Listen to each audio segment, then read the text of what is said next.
안녕하십니까. 수도권 투데이 장원석입니다. 그땐 그렇게 큰 잘못인지 몰랐어요. 애가 어리면 그럴 수도 있죠. 이 말 어떻게 들리십니까? 청소년들이 저지르는 성범죄가 늘어나고 있다고 합니다. 어리니까 가볍게 생각하고 어리다고 덮어주고 이러는 사이에 피해자들의 눈물은 깊어만 갑니다. 청소년 성범죄 예방과 대책에 대한 필요성이 어느 때보다 높아진 시점인데요. 잠시 뒤 투데이 포커스 시간에서 백혜련 더불어민주당 의원 그리고 법무법인 나우리의 이명숙 변호사 차례로 연결해서 자세히 짚어보겠습니다. 음악과 함께하는 수도권 투데이 천바완바의 툭덤핑 들으면서 시작합니다.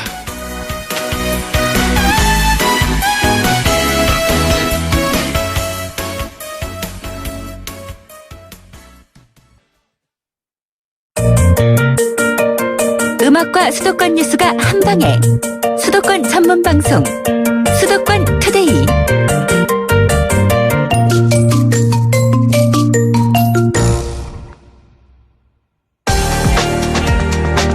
투데이 포커스. 네, 투데이 포커스 시간입니다. 앞서 말씀드린 대로 미성년자 성폭력 문제에 대해서 다뤄보도록 하겠습니다. 자, 일단 더불어민주당의 백혜련 의원이 전화 연결되어 있습니다. 안녕하십니까? 네, 안녕하세요. 예. 자, 이번 달에 대검찰청에서 제출한 2015년 범죄 분석 자료를 분석하셨다고 들었거든요. 그중에서 미성년자 성폭력 추이는 어떻게 나왔습니까?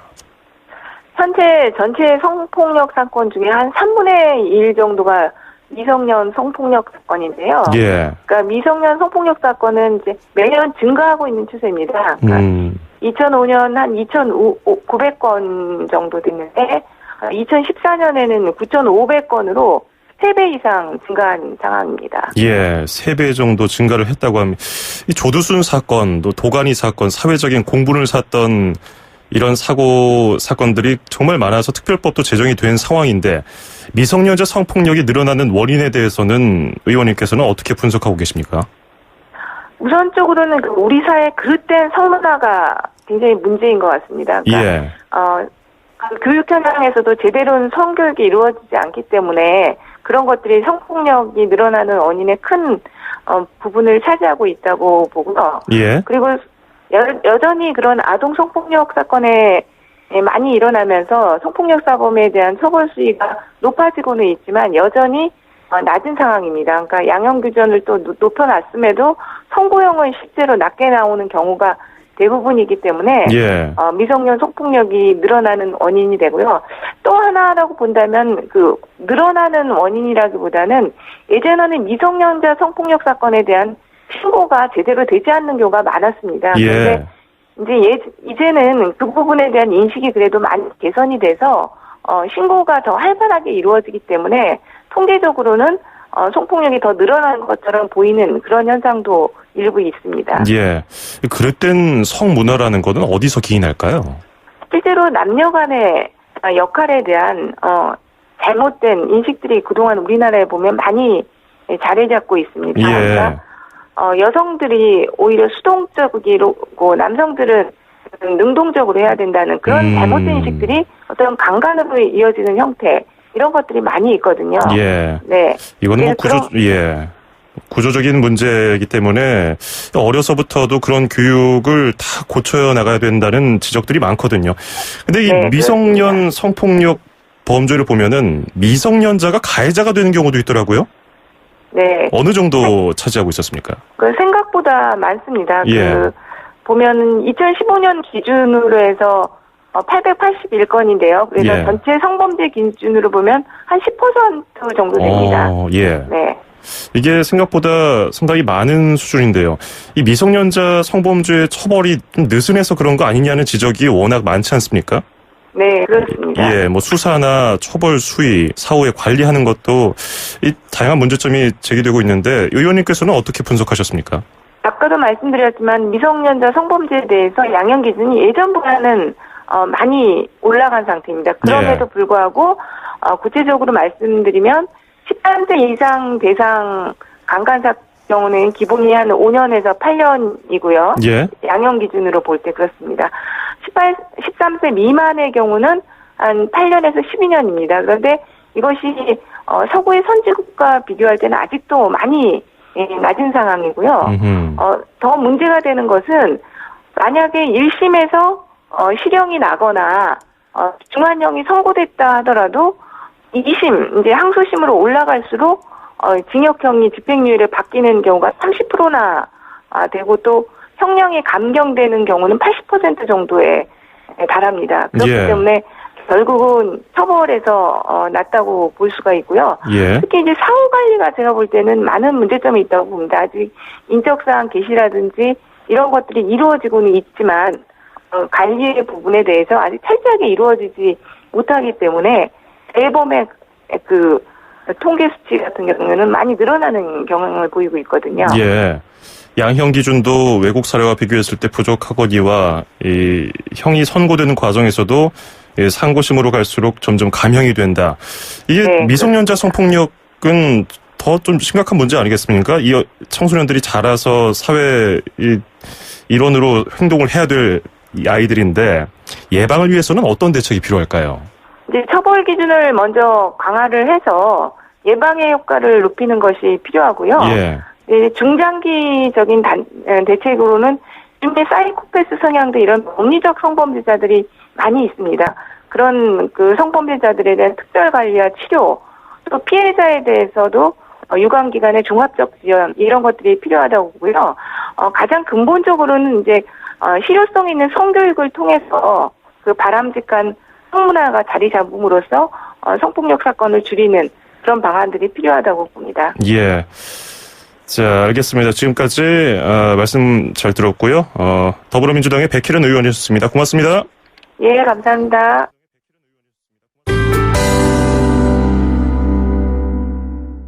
네, 이어서 바로 법무법인의 나우리 이명수 변호사 연결하겠습니다. 안녕하십니까?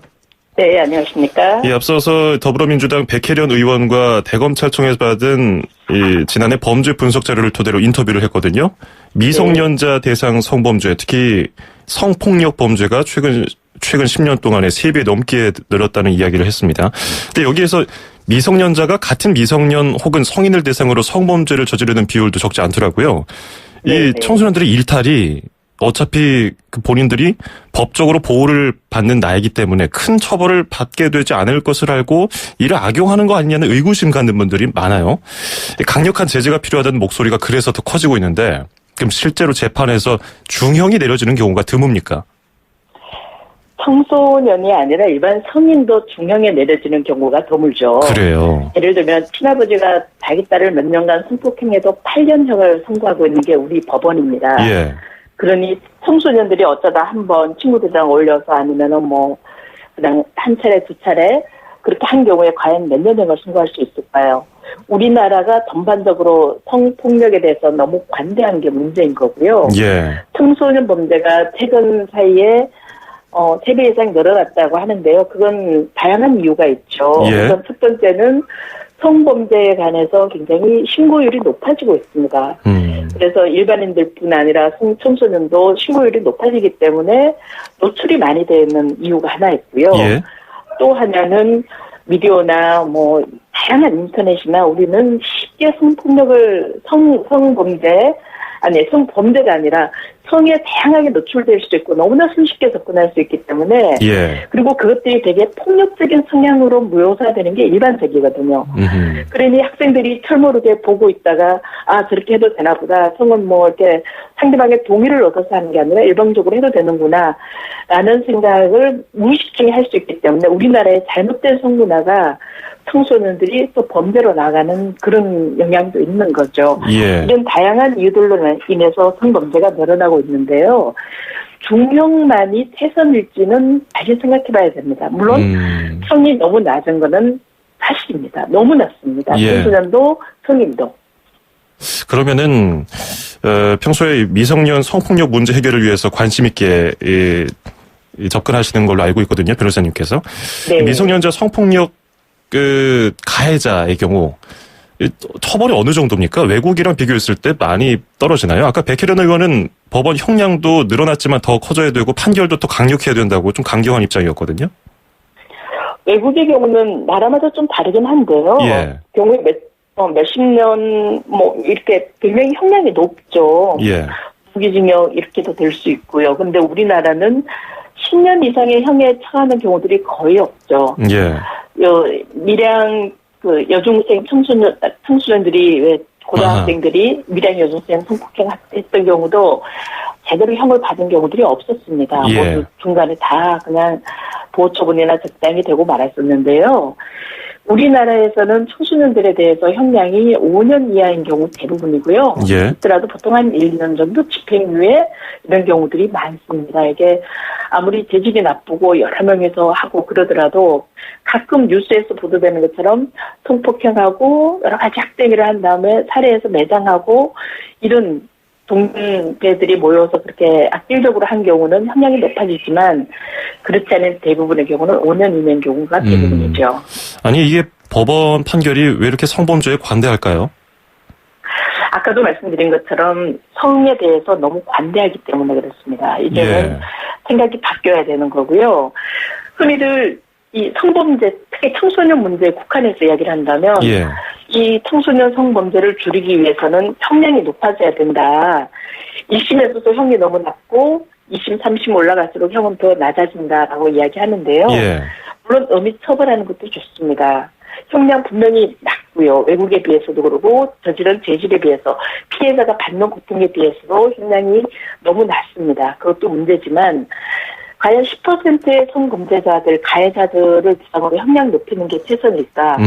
나머지 90%의 아직은 드러나지 않은 아니면 전혀 성범죄를 저지르지 않는 아이들이 성범죄로 유입될 가능성을 차단하기 위한 예방 조치는 뭘 해야 될까? 이것들을 종합적으로 우리는 생각해 봐야 되는 거거든요. 이를 위해서는 엄히 처벌하는 것도 좋지만 단지 교도소에 가서 몇 년 형사로 재판받아 이게 문제가 아니라 3년간 10년간 우리 사회로부터 격리시켜서 그네들이 돌아와서 또 다른 성범죄자로 재범으로 다시 돌아옵니다. 그렇기 때문에 그 안에 교도소에 있으면서 어떻게 교육시킬 것인지 어떻게 치료해서 어떻게 사회에 건전한 사회인으로 만들어서 돌아올 건지에 좀 더 많은 관심을 가져야 되고요. 형량 몇 년이 아니라 교도소에서 어떻게 치료하고 어떻게 교육할 건지를 더 많은 예산을 투입하고 관심을 가져야 되고요. 그리고 일반인들에 대해서 프랑스 같은 경우는 초등학교 때부터 성교육을 합니다. 성은 아름다운 것이고 상대방에 대해서 감정을 어떻게 예의주시하며 어떤 방법으로 접근해서 어떻게 하는지 팀은 어떻게 하는지 여러 가지 성에 대한 책임 그리고 팀이라든가 다양한 같이 토론을 하면서 다양한 성과 관련된 교육을 하고 있기 때문에 상대방의 의사에 반해서 함부로 성범죄하고 이런 생각들을 많이 덜 하게 되거든요. 이런 프랑스나 미국이나 외국과 같이 우리가 성에 일찍 초등학교 때부터 노출되고 있는 게 우리 현실이기 때문에 이거를 시시할 게 아니라 적극적인 보다 이렇게 구체적인 성교육으로 많이 접근을 하는 것이 성범죄를 줄이는 방법 중에 하나가 된다고 생각합니다. 올바른 성 가치관을 갖도록 어려서부터 교육을 똑바로 해야 될 텐데 미성년자가 성범죄 가해자인 경우에요. 저희 제작진 취재에 따르면요. 소년보호처분 이런 게 있더라고요. 그래서 가해 당사자 외에는 처벌에 대한 내용을 피해자 부모나 피해자조차도 알 수 없다고 하더라고요. 얼마나 답답하겠습니까? 이거는 어떤 얘기인가요? 그러긴 한데 가해자가 미성년자라고 할지라도 피해자가 수사기관이나 법원에 적극적으로 본인이 재판 과정이 어떤지 알고 싶다라고 통지를 해달라고 하면 재판 과정이나 어떻게 처벌되는지를 통지받을 수 있는 것으로 알고 있습니다. 그 부분에 대해서 그런 식으로 조치를 취하거나 필요하다면 비공개 재판이긴 하지만 그 부모나 피해자의 부모나 나는 이 학생이 재판받는 것을 꼭 보고 싶다라고 하면은 가정법원이나 형사법원에서 이 법정에 출입하는 걸 허용할 수도 있다고 생각합니다. 그렇다면 재판 과정을 진행을 알 수도 있을 거고요. 또 그 사건에 대해서 적극적으로 재판이 끝나서 판결 선고될 때까지 진정서를 제출하거나 적극적으로 사건을 지켜본다면 처벌이 가볍게 되는 것을 막을 수도 있겠죠. 예. 이게 그런 안내라든지 뭐 자세한 사항을 좀 제대로 피해자 가족들에게 잘 안 알려주는 그런 실태도 있는 것 같더라고요. 좀 기계적으로 여러 가지 사건을 해결하는 그런 과정에서 피해를 보는 사람들, 가족들, 이게 보상이라든지 이런 게 법적으로 좀 체계가 잡혀 있습니까? 여러 가지 제도들은 많이 마련되어 있습니다. 그렇지만 모래알처럼 흩어져 있어서 성폭력 피해자가 일목요연하게 확인할 수 있는 방법은 없죠. 캐나다나 미국 같은 경우는 성범죄를 당해서 신고를 하면 수사기관에서 경찰이나 검찰에서 피해자에게 주는 매뉴얼이 있습니다. 이 신고를 하면 무조건 피해자에게 주는데 그게 앞으로 어떤 절차로 가해자가 처벌되고 피해자는 어디에 가서 어떤 도움을 받을 수 있다라는 아주 구체적인 매뉴얼이 있어서 그것만 보면은 여기에 가면 이런 도움을 받을 수 있구나, 여기 가면 이런 피해 보상을 받을 수 있구나, 일목요연하게 안내를 받을 수 있거든요. 우리는 그런 제도가 없어서 본인이 열심히 인터넷 검색하고 등등 해야 되는데 좀 일목요연하게 안내할 수 있는 제도가 마련되는 게 필요할 것 같고요. 현재 피해자에게 국선 변호사 제도가 있습니다. 나 변호사 지원을 원합니다라고 하면 그런 변호사의 도움을 받을 수 있긴 한데 국선 변호사 제도를 만들어 두었지만 이네들을 좀 더 전문화시키고 충분히 피해자를 지원할 수 있는 그런 교육을 시켜서 전문성이 있게 만드는 것도 좀 더 국가가 해야지 되는 거고요. 이 국선 변호사 비용이 굉장히 낮습니다. 정말 한 50만 원 전후거나 아주 많아봐야 100만 원. 아주 낮아서 변호사들이 여기에 관심을 별로 못 가지는 경우들도 있기 때문에 이 비용을 좀 더 현실화하는 것도 하나의 방안인 거고요. 무엇보다 국선을 하고자 하는 변호사들이 사명감을 가지고 하면 훨씬 더 좋겠죠.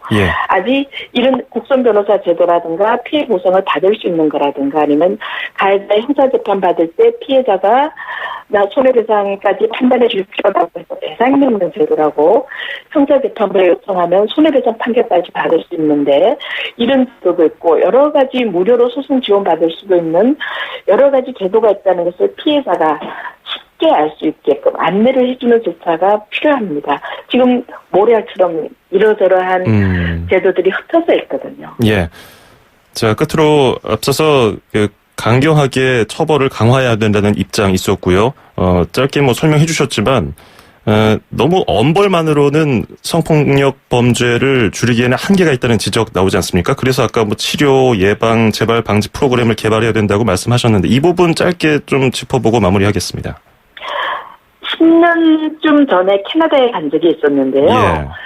그게는 가해자는 물론 엄벌에 처하죠. 엄벌에 처하고 처하는 내용 중에 하나가 치유, 교육, 상담 내용도 엄벌 내용 중에 하나입니다. 몇 년을 하면서 그 상담 교육을 받도록 되어 있었어요.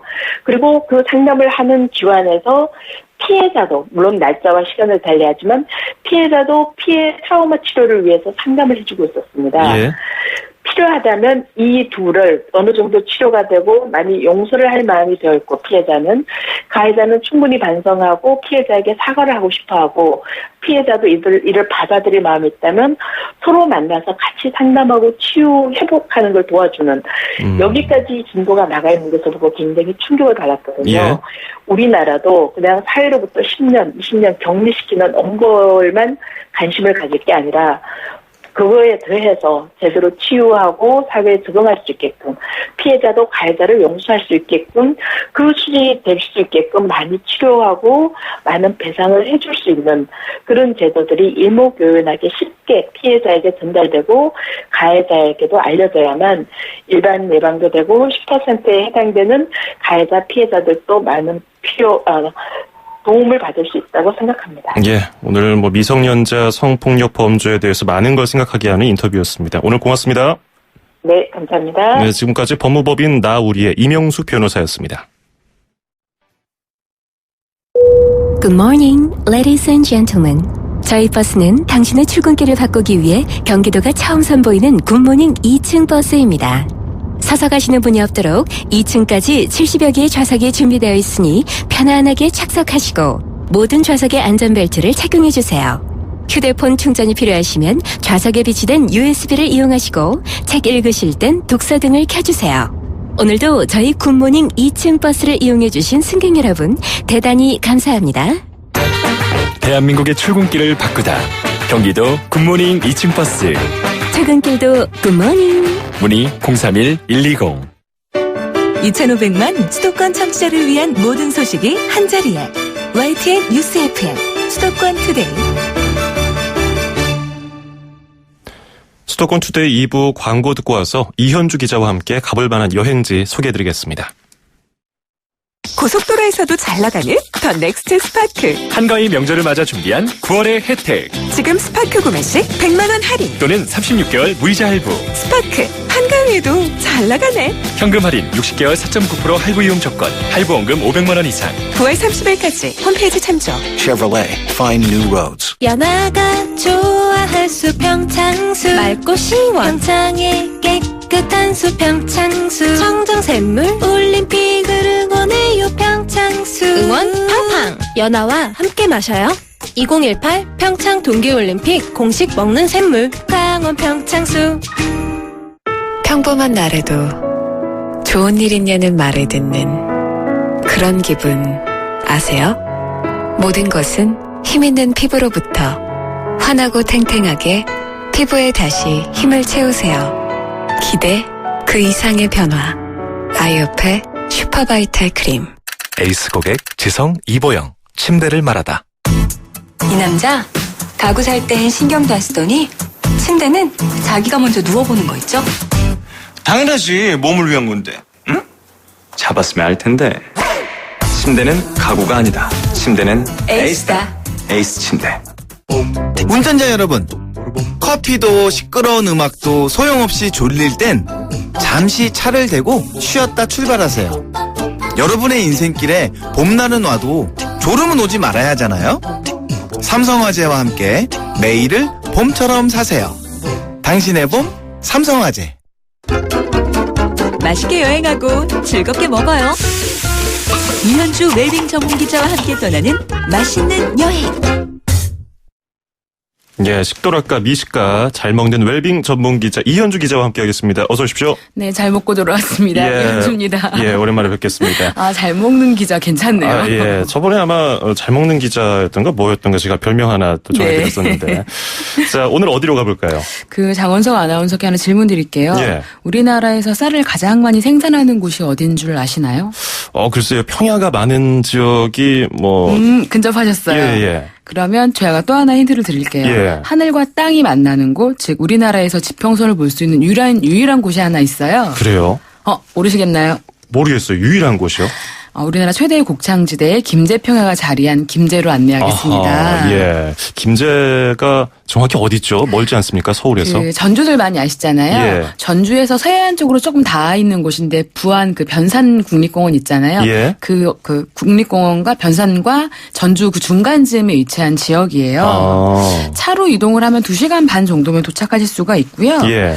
일단 이곳에 가시면 요맘때 여기에 딱 가시면 그 우리나라 최대의 곡창지대라 그랬잖아요. 예. 딱 요맘때 김제평야에 딱 들어서면 가을에 풍요로움이 가득한데 특히 지난 여름에 특히나 무더웠잖아요. 예. 그 더운 와중에도 나달들이 정말 야물게 여물어가지고 약간 제 몸에 겨운 듯한 고개 숙인 벼들을 볼 수가 있고요. 예. 그 길을 따라 쭉 걷다 보면 지평선이 보이거든요. 그러니까 빌딩 숲에 가로막혀가지고 답답하던 시야가 정말 오랜만에 호사를 누릴 수가 있습니다. 예. 그리고 특히 김제시에서 죽산면 그 광활면 쪽으로 가면 이쪽에서는 그 평야시대가 이어지는데 그 끝을 알 수 없다 그래가지고 만경들이라 불렸거든요. 만경들. 예, 정말 깊어진 가을날 여기에서 황금 물결을 보고 나면 예. 조정래 작가님의 이 표현이 딱 맞아요.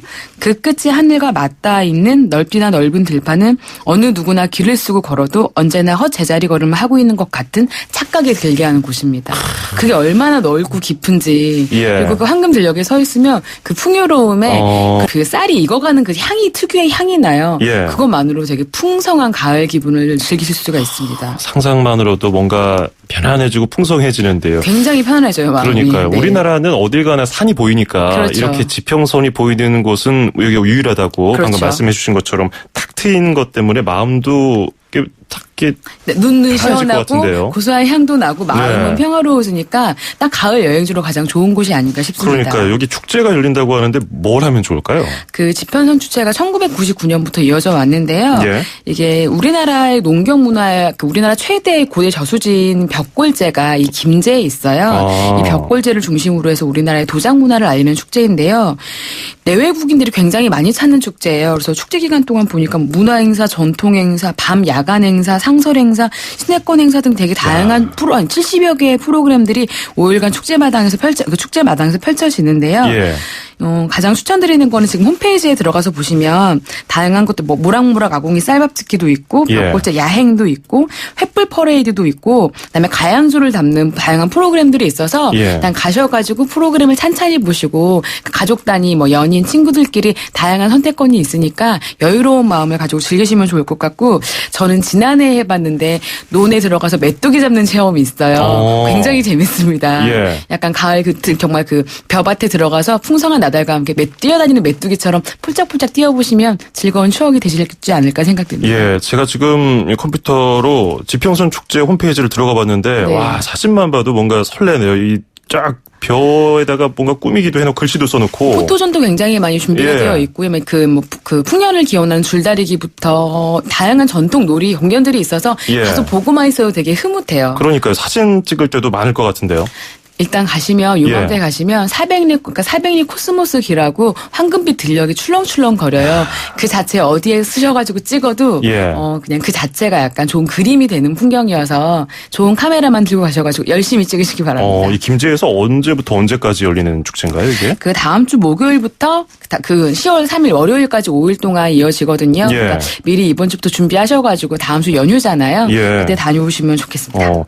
근데 또 이것저것 보다 보면은 배고프잖아요. 그렇죠. 결국은 먹고 와야 되는데 또 이쪽 전라도 쪽이 가까우니까 전라도의 음식도 체험하고 해야 되지 않겠습니까? 사람들이 저한테 김제 가면 뭐 먹냐고 꼭 물어보는데 저는 김제에 가면 꼭 먹고 오는 음식이 하나 있어요.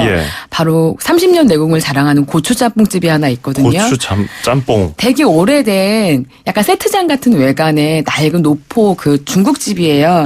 이 집은 짬뽕도 하나 짜장도 하나인데 그중 하나가 고추짬뽕이라는 메뉴가 있어요. 정말 화끈한 맛을 선물하는 짬뽕인데요. 보통 우리가 짬뽕하면 해산물이 많이 들어가잖아요. 이 집은 짬뽕을 딱 받는 순간 당하게 됩니다. 그 스테인리스 그릇 가득 돼지고기가 탕수육에 사용될 만한 돼지고기가 고봉처럼 쌓여 나오는데 그 아래로 애호박과 청양고추가 물씬 들어가 있어요. 야, 그건 또 어떤 맛일까요? 원래 과거에 우리 이제 해산물이 공급되지 않았던 내륙 지역에서는 해산물을 넣지 않고 짬뽕을 먹었었대요. 그 맥락이 남아있는 곳인데요. 일단 고기가 많이 들어가다 보니까 국물이 묵직하고 구수한데 재면하시는 면의 식감도 보들보들 너무 좋아요. 특히 소스하고 면이 따로 놀지 않아서 국물과 고기와 함께 한 입 한 입 먹다 보면 내가 맛있는 그 돼지고기 찌개에 밥을 그 면을 말아 먹는 건지 짬뽕을 먹는 건지 모를 경험이어서 다른 곳에 흔치 않은 짬뽕이니까 가서 한번 드셔보시면 좋겠고 좀 화끈하게 맵다 그랬잖아요. 근데 이게 정말 강렬하게 오는 매운 게 아니라 묵직하게 끓어오르는 화끈함이어서 가을날 뜨끈하게 몸을 달구시기도 좋고 아이와 함께 가신다면 이 집에 육미짜장이라는 게 있어요. 육미짜장. 육미 정말 고기 육자가 고기가 가른 고기가 정말 풍성하게 들어가는데 면과 함께 그걸 또 같이 또 드시면 아이들은 먹기 굉장히 좋은 맛이니까 아이는 짜장면 어르신들은 매콤한 짬뽕과 함께 맛있는 함께 하시면 좋겠습니다. 제가 아직 공복이라서 빈속에 매운 거 먹으면 좀 그런데 갑자기 너무 짬뽕이 먹고 싶네요. 속이 되게 시원해요. 정말 좋은 재료 사용하셔가지고 담백하고 개운합니다. 자, 오늘은 전라북도 김제시에서 열리고 있는 이제 열릴 예정이죠. 다음 주 목요일부터 열릴 예정인데요. 지평선 축제 현장 알아봤습니다. 오늘 고맙습니다. 고맙습니다. 네, 지금까지 이현주 기자였습니다.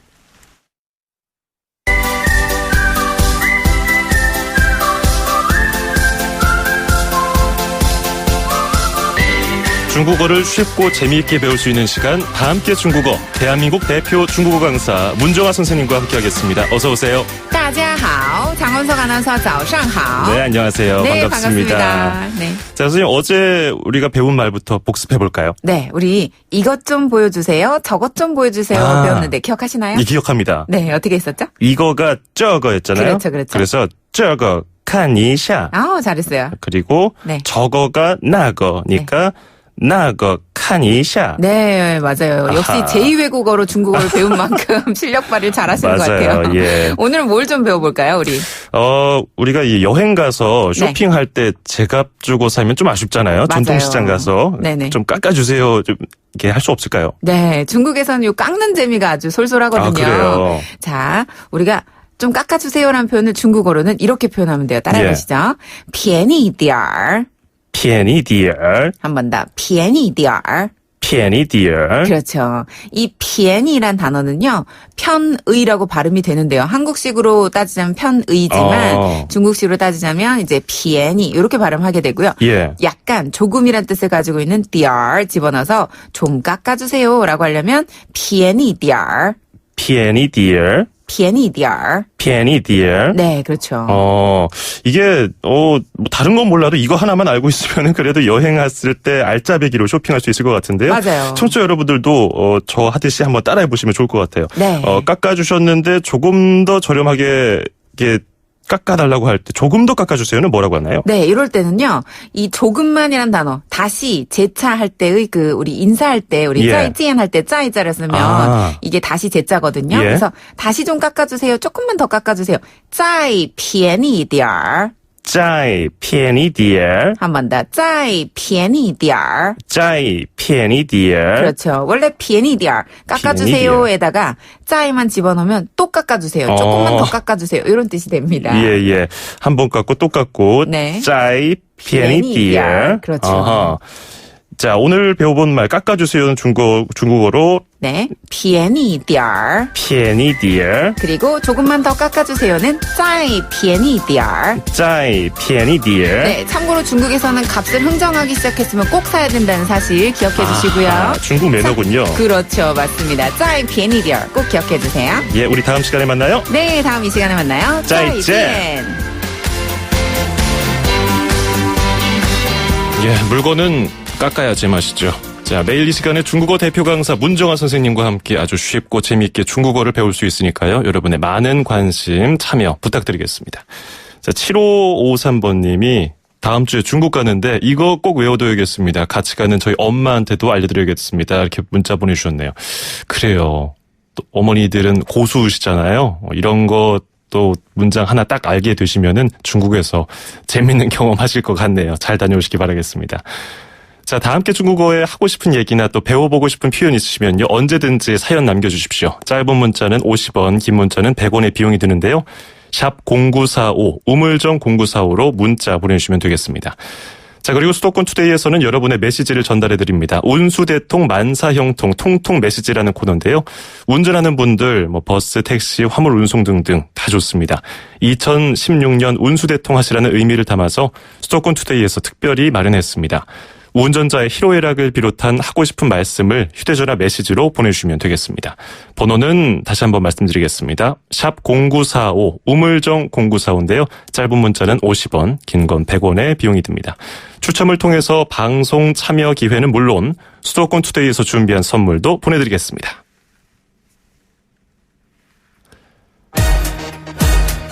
출입처 기자들의 수첩을 살짝.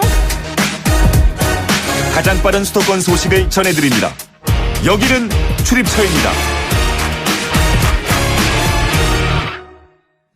네, 출입처로 가보는 시간, 오늘은 서울시청으로 가봅니다. 자, 한동호 기자 나오 계시죠? 네, 서울시청입니다. 예.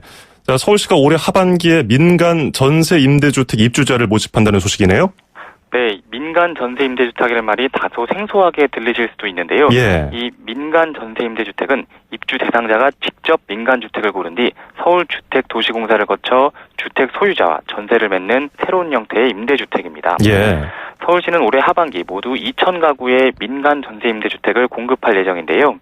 계약을 하게 되면 서울주택도시공사가 한 가구에 8,500만 원 이하의 전월세 보증금 95%를 낮은 금리로 지원합니다. 입주 대상은 기초생활수급자와 한부모 가족, 저소득 신혼부부로 신청을 원하시는 시민은 서울주택도시공사에 문의하면 됩니다. 관심 있는 분들은 큰 도움이 되겠어요. 서울주택도시공사에 문의를 한번 해보시기 바라겠고요. 자, 그런가 하면은 비싼 임대료 때문에 외곽으로 쫓겨나는 임대인들이 많죠. 이 서울시가 임대료 인상을 자제하는 임차인들에게 리모델링 비용을 지원한다고요? 네, 그렇습니다. 서울시는 5년 이상 임대료 인상을 자제하기로 임차인과 협약을 맺은 임대인에게 최대 3천만 원까지 리모델링 비용을 지원합니다. 예. 이 낡은 구도심이 다시 번성하면서 임대료가 올라서 원주민이 쫓겨나는 이른바 젠트리피케이션 현상을 완화하려는 조치인데요. 지원금은 방수나 단열, 창호나 상하수, 전기 등 건물의 내구성 향상을 목적으로 하는 보수공사에 사용할 수 있고 인테리어 공사에는 쓸 수가 없습니다.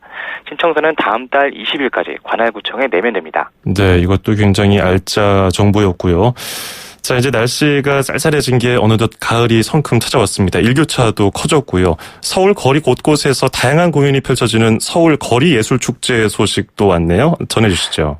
네, 그렇습니다. 오는 28일부터 다음 달 2일까지 열리는 건데요.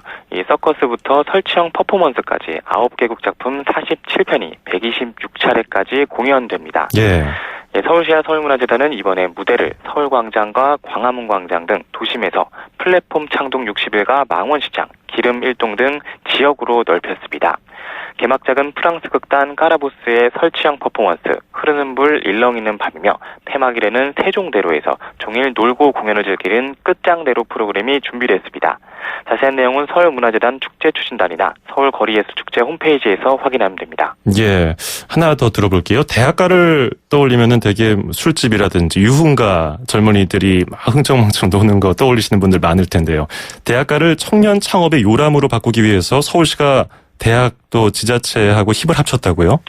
네, 유흥가 이미지의 대학가를 청년 창업의 전초기지로 만들려는 계획인데요. 예. 서울시는 고려대 안암캠퍼스에서 박원순 시장과 염재호 고려대 총장, 김영배 성북구청장이 참석한 가운데 업무 협약식을 열었습니다. 서울시는 대학가를 청년 창업과 지역경제 활성화의 거점으로 만든다고 강조했는데요.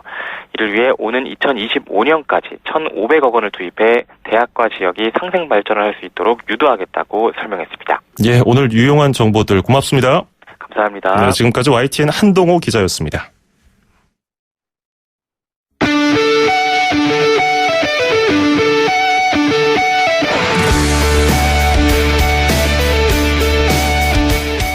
네, 수도권 투데이 오늘 순서는 여기까지입니다. 끝으로 매닉 스트리트 프리처스의 어텀송 준비했습니다. 즐거운 하루 보내시고요. 저는 내일 오전 9시 10분에 다시 뵙겠습니다. 아나운서 장원석이었습니다. 고맙습니다.